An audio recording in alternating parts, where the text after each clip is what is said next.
আমাকে এলোপাথারি দিয়ে আমাকে ফেলে দেয়।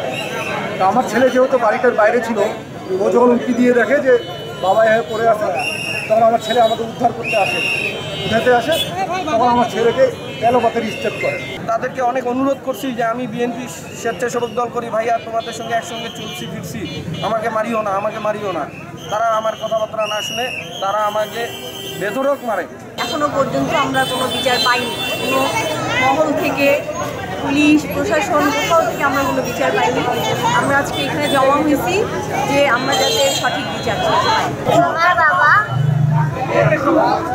বাঁচাতে গিয়েছিল, তাদেরকে তারা আটকায় রাখছে।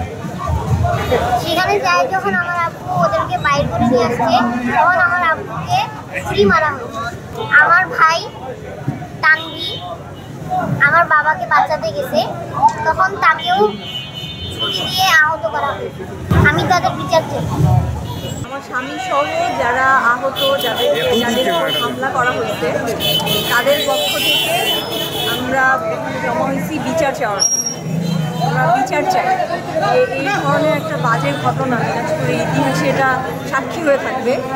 এই ঘটনার যাতে সঠিক বিচার করা হয়। এখনো পর্যন্ত আমরা কোনো বিচার পাইনি, কোনো মহল থেকে, পুলিশ প্রশাসন, কোথাও থেকে আমরা কোনো বিচার পাইনি। আমরা আজকে এখানে জমা হয়েছি যে আমরা যাতে সঠিক বিচার পাই। দিনাজপুর জেলা বিএনপির সাধারণ সম্পাদক বকির আহমেদ কোচির নেতৃত্বে ঘটনাটা ঘটছে গত 13/9/2024 তারিখে। এই ঘটনার বিচার চাওয়ার জন্য আজকে আমরা জমা হয়েছি। বকির আহমেদ কোচি মোটরসাইকেল যোগে তার সাঙ্গপাঙ্গ নিয়ে আসে, ওখানে উপস্থিত হয়ে ঢুকেই আগে আমাকে বলে, তোরা একটা বাদ দিল, তোরা বেশি বাস, তোরা সব কাজে বাধা দিচ্ছিস আমাদের।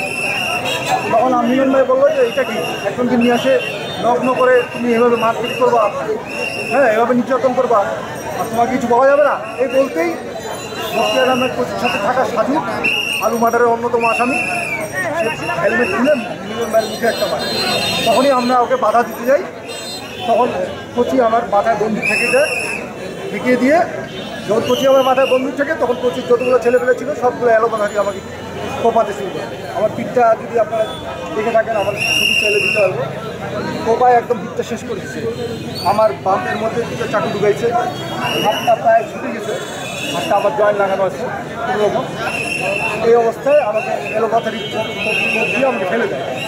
তা আমার ছেলে যেহেতু বাড়িটার বাইরে ছিল, ও যখন উঁকি দিয়ে দেখে যে বাবা এভাবে পড়ে আসে, তখন আমার ছেলে আমাকে উদ্ধার করতে আসে, উঠাতে আসে, তখন আমার ছেলেকে এলোপাথারি স্টেপ করে, পেটে, পিঠে, হাতে, যেখানে যেভাবে পায় স্টেপ করে এলোপাথারি লাথি ঘুষি মারে, অজ্ঞান করে ফেলে দেয়। ফেলে দিয়ে তারপরে আমি কোনোরকম উঠি, আমার ছোটো ভাই রাহাত, দাদা আমার আপন ছোটো ভাই আমাকে তুলে যখন বের করে, তখন আবার আমার সে অত্যাচার শুরু করে, বিচারের মাইক শুরু করে। এর মধ্যে আমার ছোটো ভাই রাহাতের মাথায় 5টা সেলাই করছে, আমার তো অগণিত সেলাই, আমি গুনে শেষ করতে পারবো না। এই অবস্থায় আমাকে তুলে অটোযোগে মেডিকেল কলেজে নিয়ে আসে। এরপরে আমি কিছু বলতে পারি। 50 বছরের ওয়ারেন্টি আর বাহারি ডিজাইনের মোস্তফা ইউপিভিসি ডোর, কাটিয়ে দিন নিশ্চিন্তে 50 বছর। Mostafa UPVC door, excellence with durability. Shahin এবং তার সন্তান সঙ্গে আরো শুনেছি হেলাল, আরো কারা কারা ছিল জানি না আমি, গুরুতর আহত এবং তাদেরকে হত্যা করেছে। যারা যে সন্ত্রাসী গ্রুপ যে হামলা করেছে তারা সবাই সন্ত্রাসী আমরা মনে করি। আমরা দিনাজপুরবাসীর পক্ষ থেকে আমরা অনুরোধ করছি যে দিনাজপুর সন্ত্রাসী মুক্ত, চাঁদা মুক্ত, মাদক মুক্ত আমরা দিনাজপুর চাই।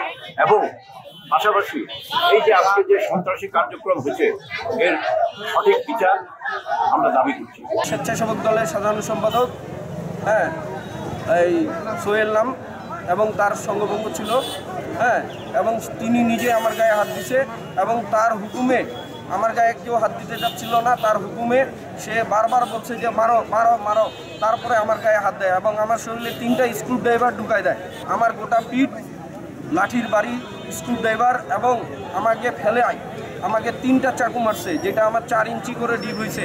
আমার সেলাই এখন কাটা হয়নি, হ্যাঁ, আমার অনেকগুলো সেলাই, গোটা পিঠ সেলাই আমার, হ্যাঁ, তো আমি তাদেরকে অনেক অনুরোধ করছি যে আমি বিএনপি স্বেচ্ছাসেবক দল করি, ভাইয়া তোমাদের সঙ্গে একসঙ্গে চলছি ফিরছি, আমাকে মারিও না। তারা আমার কথাবার্তা না শুনে তারা আমাকে বেধড়ক মারে।